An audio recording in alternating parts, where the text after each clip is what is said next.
Well, we're here for our last and final segment of the morning. You're listening to America's Voice Now. My name is Michael Evans. I am the host here.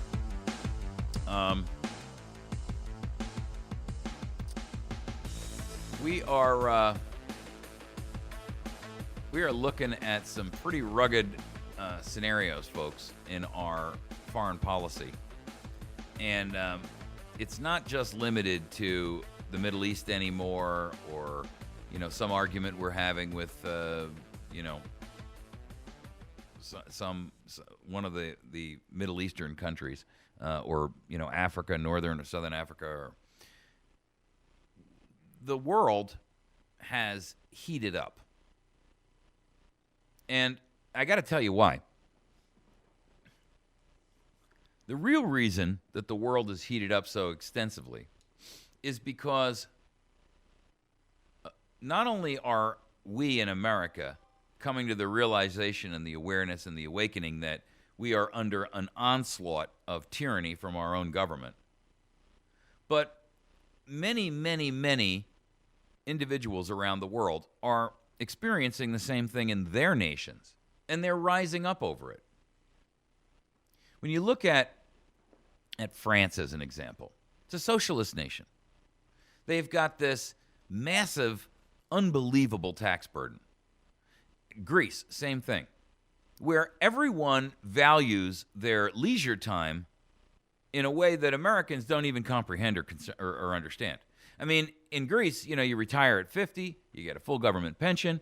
I did an article, a couple of years ago on the program where in Greece, if you are a convicted pedophile, you actually are entitled to apply for government disability. Yes, and you get more money than someone who's actually disabled from a physical heart attack. I mean, something's wrong with that. Something's wrong with that. In France, the tax burden is so high that Hollande has passed a 75% tax if you make more than $1 million a year. What's the motivation for breaking the $1 million mark if by doing so you're going to actually earn less than a guy who made $700,000? I mean, it's insane. So let's see, I make $1.1 million a year, but I'm going to get taxed at a rate of 75%. So, in fact, let's just call it $1 million for simple round numbers. I'm going to get left with $250,000 a year. A guy who earns $700,000 only gets, let's say, taxed at 50%. So he's going to get to keep $350,000. Duh. Why would anybody want to succeed? Have you ever thought of it that way before? A guy who earns less keeps more. At net, after it's all said and done. What's your motivation to open a business? What's your motivation to earn money? To build wealth? Because you're not building, the only person that's benefiting from your building of wealth is their government. But it's not limited to that. What it is, where our problem lies in the United States is in a scenario where our government is looked at this stage in the game, and the United States is looked at with complete and utter total disrespect by virtually even our allies and our partners. When you look at what's going on in the Ukraine, you may not be hearing it, but they're discussing U.S. boots on the ground. Now, nobody's more weary of war than the United States of America right now, folks. We've just gone through a physical 13-year war in Afghanistan, which we lost. I mean, there's an article out on Drudge this morning, by the way, about how Afghanistan is not actually ready to take over their own government when we pull out. They're not prepared. Karzai is as corrupt as it gets. He's been funneling billions of dollars that the United States has been funneling into him, or supposedly through him into the country, and siphoning it off. Him and his brother are corrupt drug lords. Nothing more. He can wear fancy clothes, but it doesn't make him less of a monster. We're not, they cannot make it. When we pull out of there, it's going to become a failed state, just like Iraq is now. Iraq is a failed state. Iraq is a failed state. They're in a civil war, but you don't hear about it from the mainstream media because they don't want you to know that all the men and women whose lives we lost, U.S. citizens, all the treasure that we expended there was for naught. Didn't accomplish a doggone thing. Putin, who is clearly psychopathic, and I mean that in a clinical sense of the word. Not in the sense that, he's like the guy from, with the knife in the shower and all that. But he's psychopathic in the sense that he is, drawn to power and totalitarianistic power like a magnet. He wants to see Russia restored to its former greatness. Whether you agree with it was former and great is not material here. The point is simply this. We are creating our own enemies. It's a self-perpetuating engine. We've started this war on terror by going into places and assaulting, frankly, just a lot of innocent people. We've pissed them off, and rightly so. Think about it this way. If the United States of America was throwing drone strikes on domestic American cities, how many of you would be preferential to big government then? Wouldn't you say this is the enemy? If it was your brother or cousin who was sitting at home with 5 friends playing a game of poker and having a beer for matchsticks, and Washington threw a drone on them in the middle of Milwaukee, wouldn't you be, hey, you know what? That's enough.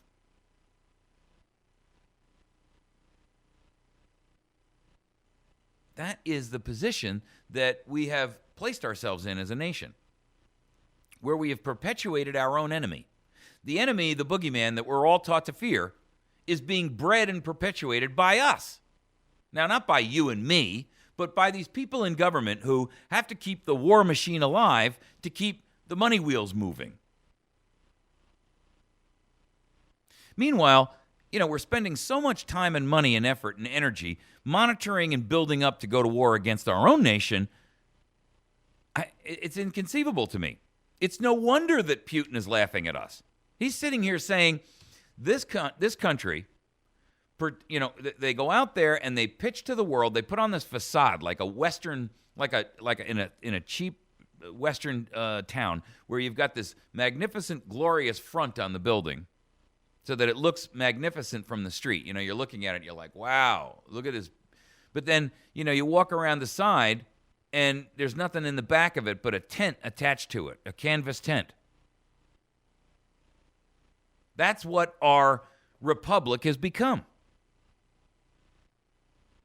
We're no longer a country that's ruled by law. There's no rule of law here anymore. Do you think a guy like Putin, who understands the inner workings of the highest levels of government power and tyrannical power at that, doesn't look and see what Obama and the administrative agencies, the three-letter alphabet, that the courts are corrupt, that our Congress is a joke? You think he doesn't see that? He sees that even better than you do. You know why? Because he understands, and he's in a position of political authority and power. He's used to the trappings of it. He can see, that it's all a sham. Look, if you're an electrical engineer and, you walk into a place where they profess to be electrical engineers, and you walk in there and you see that they put the wrong kind of wire on, you know that the guy's a shammer. He's not a real electrical engineer, because no real electrical engineer would do the job like that. The only way that you know is because you have inside knowledge of electrical engineering. I could walk in and look at it and say, looks fine to me. What do I know? Putin is an electrical engineer, and he's looking at the wiring that Obama and our Congress have put together, and he's like, these guys are pitching themselves as experts? You're kidding me.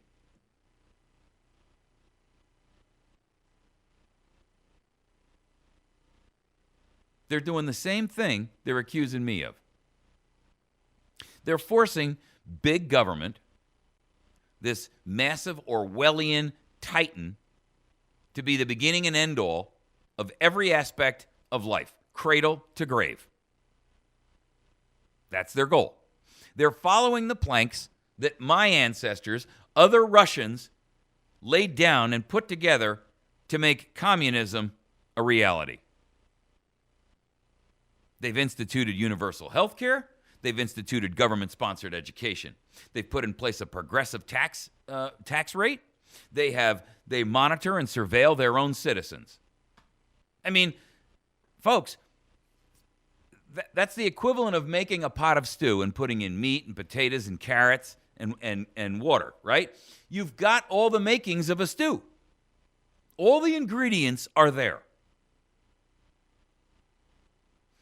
There's no doubt you're making a stew.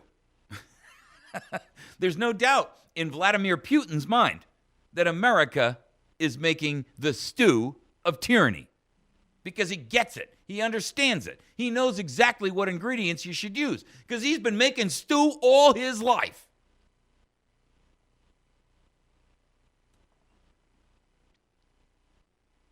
And when he sees a nation arming itself, not for a defensive posture against an enemy abroad, not for a defensive posture of defending its own borders, because we don't do that either. But when he sees a nation arming himself, and trust me, if you think we've got intelligence on what Russia is doing and China is doing, come on. You don't think they have that same level of intelligence against us? You don't think they have Russians who live in the United States and just observe and send back information?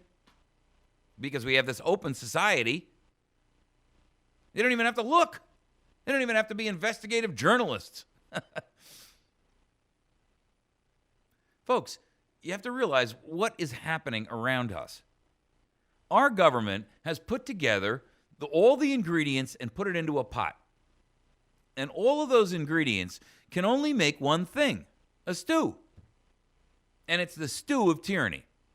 And Putin is looking at us and saying, not only is this guy doing exactly what he's accusing me of, but he's inept and he's incompetent and he's impotent at it. He's a bungler. Now, let's take it another step. Let's take it a little further south. China. China, another totalitarian nation, another communist regime, is looking at the United States and they're saying, appears as an experienced chef, it appears they're making stew. And their chef, while it's clear he's making stew, he's a very poor cook.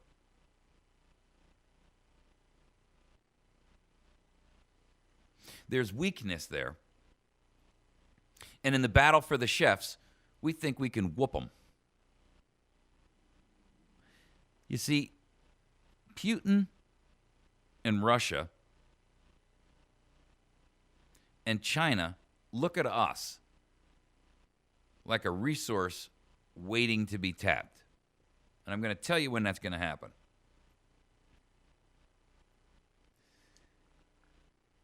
When the United States of America is embroiled in a fiscal collapse that is not, look, there's no economist out there right now who's got any level of credibility and is intellectually honest that will deny that we are in massive fiscal trouble and that some sort of collapse is destined to happen. Not a question of how deep or when, but when, right?